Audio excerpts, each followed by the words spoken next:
오늘 딥다이브에서는요, 그 한국은행의 최근 기준금리 동결 결정, 이거 정말 뜨거운 감자인데 한번 같이 파헤쳐 보죠. 저희가 받은 자료들 쭉 보니까 왜 금리를 딱 멈춰 세웠는지, 그리고 이걸 두고 또 진보, 보수 양쪽의 시각이 왜 이렇게 다른지 그 핵심만 좀 짚어드릴게요.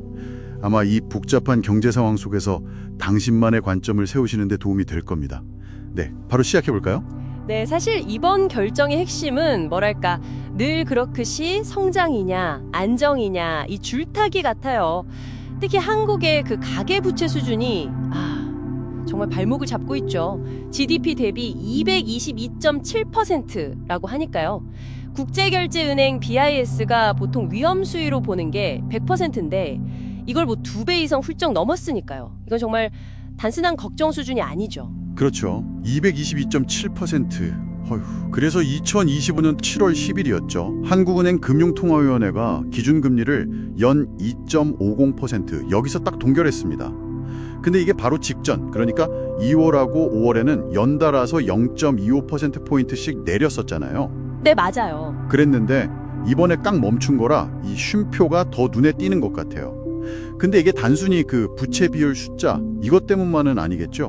물론 그 숫자가 전부는 아니지만 그 뒤에 있는 현실이 더 심각합니다.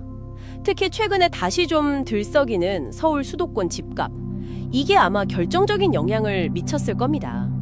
여기서 금리를 더 내렸다가는 이미 시중에 풀린 돈, 그 유동성이라고 하죠.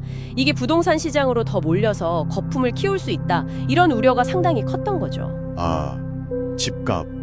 역시 그렇군요. 네, 그리고 정부가 얼마 전에 내놓은 가계부채 대책들, 이것도 효과가 좀 나타나는지 지켜볼 시간도 필요하다. 이런 신중론도 작용했고요. 자, 그럼 이 결정을 놓고 다른 시각들을 한번 보죠. 먼저 그 진보 진영 쪽 입장은 어떤가요?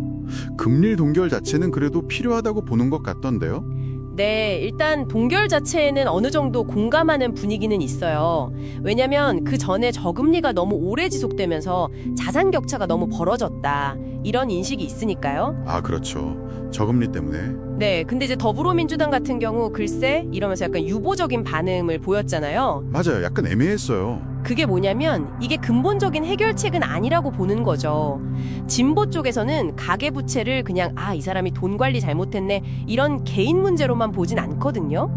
오히려 낮은 임금 상승률이나 불안정한 고용 같은 구조적인 문제, 그리고 시장의 어떤 실패, 이런 것들이 빚어낸 결과다 이렇게 보는 경향이 강합니다.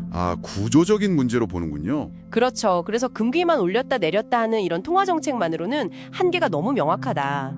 그러니까 금융규제를 더 강화한다든지 아니면 공공주택을 더 늘린다든지 특히 좀 어려우신 분들, 그 취약계층에 대한 빚 부담을 좀 줄여주는 채무 조정이라든지 이런 정부의 더 적극적인 역할, 재정 정책이 필요하다고 계속 요구하는 겁니다. 결국엔 소득주도 성장 이야기로 다시 돌아가네요. 소득 가치를 늘려서 빚 갚을 능력을 키워야 한다. 네, 궁극적으로는 그렇죠. 반면에 그런 보수 진영은요. 특히 여당인 국민의힘은 이번 동결을 아주 반겼다면서요. 반색했다는 표현까지 나왔던데. 네, 맞습니다. 보수 쪽에서는 일단 환영하는 분위기였어요. 당장 급한 불, 그러니까 집값 비란이나 금융시장 안정을 잡는 데는 일단 도움이 될 거다 이런 기대감이 큰 거죠. 일단 안정부터 시키자. 네, 보수 진영은 기본적으로 시장 원리 그리고 개인이 책임지고 선택하는 것을 중요하게 생각하니까요. 이번 금리 동결은 좀 과열된 투기 심리를 잠재우고 시장을 안정시키기 위한 어쩔 수 없는 조치다 이렇게 받아들이는 거예요. 근데 이걸 만병통치약처럼 보진 않아요. 그럼 궁극적인 해법은 뭐라고 보는 건가요? 결국은 경제 자체가 활력을 되찾고 성장해야 그래야 이 근본적인 부채 문제도 해결될 수 있다. 이런 입장인 거죠. 그래서 해법으로 나오는 얘기들이 규제를 좀 풀어서 기업 투자를 늘리자, 아니면 나라 살림, 재정 건전성을 지키자, 이런 좀 더 시장 친화적인 접근을 강조하는 거군요. 정확합니다. 대출 심사를 좀 더 깐깐하게 한다든지 이런 책임 있는 금융 관행을 만드는 것도 중요하게 보고요. 정리해보면 가계부채 이거 진짜 위험하다. 여기에는 양쪽 다 동의하는데 원인을 진단하는 거랑 처방전 내놓는 게 완전히 다르네요. 그렇죠. 진보는 정부가 더 적극적으로 나서서 분배 문제 해결해야 한다. 여기에 방점을 찍는다면 보수는 시장이 알아서 잘 돌아가게 하고 성장시키고 개인이 책임져야 한다. 여기에 무게를 두는 거죠. 이게 결국은 국가를 어떻게 봐야 하는지, 시장을 얼마나 믿는지, 또 평등이라는 가치를 어떻게 구현할 건지, 이런 아주 근본적인 철학의 차이가 드러나는 지점이라고 할 수 있습니다. 결국 한국은행의 이번 결정은 성장 엔진 속도를 조금 늦추더라도 당장 금융 시스템이 흔들리는 건 막아야겠다.